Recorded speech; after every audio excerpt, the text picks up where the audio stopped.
வணக்கம். எல்லாரும் எப்படி இருக்கீங்க? நல்லா இருக்கீங்களா? நல்லா இருப்பீங்க அப்படின்னு நினைக்கிறேன்.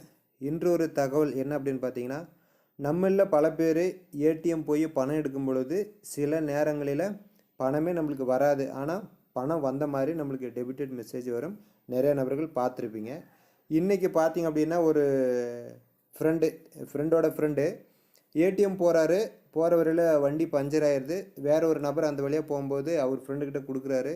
ஒரு பணம் வந்து ஒரு 500 எடுத்துகிட்டு வாங்க அப்படின்னு சொல்லிட்டு அந்த நபர் ஏடிஎம் கார்டை எடுத்துகிட்டு போயிட்டு பணம் எடுக்கிறாரு. 500 வந்துடுது.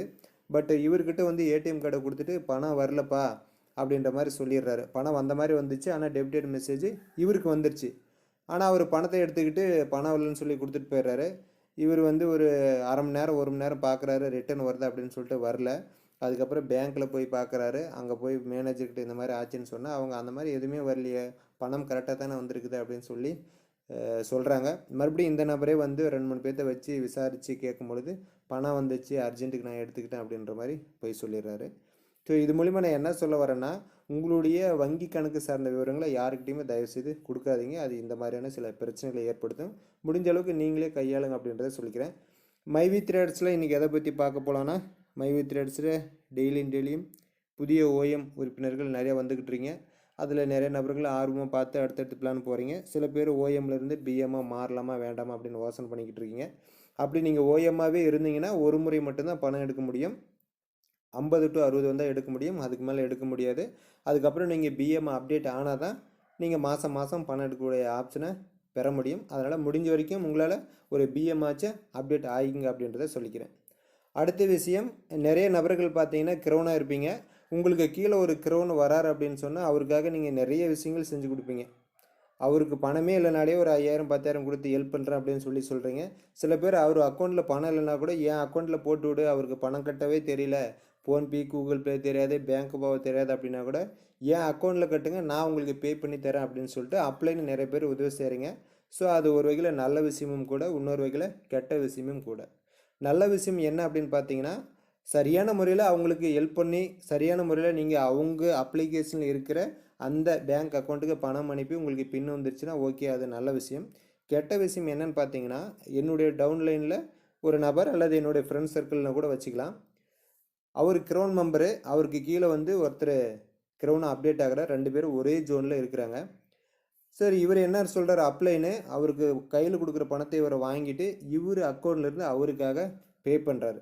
அப்படி பே பண்ணும் பொழுது ஒரே ஜோனில் தானே 2 பேரும் இருக்கிறோம் அப்படின்னு சொல்லிட்டு இந்த க்ரௌன் மெம்பர் என்ன பண்ணுறாரு, அவர் அப்ளிகேஷனில் இருக்கிற அந்த ஜோனில் இருக்கிற அந்த பேங்க் அக்கௌண்ட்டுக்கு பணத்தை அனுப்பிச்சிடுறாரு. அதுக்கப்புறமா டவுன்லைனில் யார் க்ரௌனாக மாறணும்னு நினைக்கிறாங்களோ அவங்களுடைய பேங்க் அக்கௌண்ட்டில் போய் அப்ளிகேஷனில் போய் பார்க்கும் பொழுது வேறு பேங்க் அக்கௌண்ட் இருந்தால் அமௌண்ட்டு வேறு ஒரு ஜோனுக்கு போயிடுச்சு. அதுக்கப்புறமா அதில் நிறைய டிலேலாம் ஆகி அதுக்கப்புறமா அந்த ஜோனில் பேசி இந்த மாதிரி தவறுதலாக பண்ணிட்டோம் அப்படின்னு சொல்லி அதுக்கப்புறமா சரி பண்ணுறதுக்கு அது நிறைய பிரச்சனைகளை சந்திக்க வேண்டியதாகிடுச்சு. அதுக்கப்புறம் ஒரு வழியாக சரியாயிடுச்சு. அதனால் முடிஞ்ச வரைக்கும் யார் அப்டேட் ஆகுறீங்களோ அவங்க அக்கௌண்ட்லேருந்து பணத்தை பே பண்ண பாருங்கள். அதுதான் யாருக்கும் பிரச்சனை கிடையாது. வீட்டில் வந்து அப்பா மாறுறாரு, அம்மா மாறுறாரு, அந்த மாதிரி இருந்தாக்கல குடும்பத்துக்குள்ளாரனா ஒரு அட்ஜஸ்ட்மெண்ட் பண்ணலாம். மற்றபடி அதர் பர்சன் வந்து ஜாயின் பண்ணும் பொழுது அடுத்தவங்களுக்காக தயவுசெய்து யாரும் பணம் கட்டுறதை அனுமதிக்காதீங்க. அது இந்த மாதிரியான சில சிரமங்களை எல்லாம் ஏற்படுத்தும். நிறுவனமும் அதை அனுமதிக்கிறது இல்லை. முடிஞ்ச வரைக்கும் அவங்கவுங்க அக்கௌண்ட்லேருந்து அனுப்புங்க அப்படின்னு தான் சொல்கிறாங்க.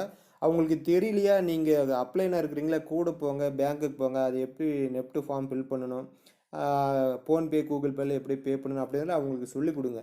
தெரியாத ஒரு விஷயத்தை சொல்லிக் கொடுங்க. அந்த விஷயத்தை நீங்களே செஞ்சுக்கிட்டீங்கன்னா அவங்க தெரியாதவங்களே இருப்பாங்க. சரிங்களா? அதனால் இந்த மாதிரி விஷயங்களை தயவுசெய்து யாரும் பண்ண வேண்டாம் அப்படின்றத சொல்லிக்கிறேன். அடுத்த விஷயம் பார்த்தீங்கன்னா, இன்றைக்கி வாரத்தினுடைய கடைசி நாள் இல்லையா, பேமெண்ட் போடக்கூடிய நாள். ஏற்கனவே போன வாரம் போட்டவங்களுக்கு எல்லாத்துக்கும் பேமெண்ட் வந்திருக்கும் 100%. வராதவங்க வெயிட் பண்ணுங்கள். இன்றைக்கி நைட்டும் வரலாம், நாளைக்கு காலையில் வரலாம். இன்றைக்கி யாருக்கெல்லாம் பேமெண்ட் ரிக்வெஸ்ட் கொடுக்கறதுக்கு எலிஜிபிள் ஆகிருக்கீங்களோ அவங்க உங்களுடைய பேமெண்ட் ரிக்வெஸ்ட்டு இன்றைக்கி நைட்டு 12 மணிக்குள்ளே கொடுக்கலாம் அப்படின்றத சொல்லிக்கிறேன். அடுத்த விஷயம், 10ஆம் தேதி இன்னும் வர்றதுக்கு ஒரு 4-5 நாள் தான் இருக்குது. நீங்கள் இது வரைக்கும் க்ரௌனாக மாறிட்டீங்க அப்படின்னு சொன்னால் 10ஆம் தேதிக்குள்ளார ஒரு க்ரௌன் கொடுத்தீங்கன்னா உங்களுக்கு சீலிங் அமௌண்ட்டும் 200 எச்சா மாறும். அதை வச்சு நீங்கள் டைம் சேவர் தேர்ந்தெடுத்திங்கன்னா அந்த அடிக்கிற நேரம் இருக்குது இல்லையா, அதையும் உங்களுக்கு வெகுவாக குறையும்.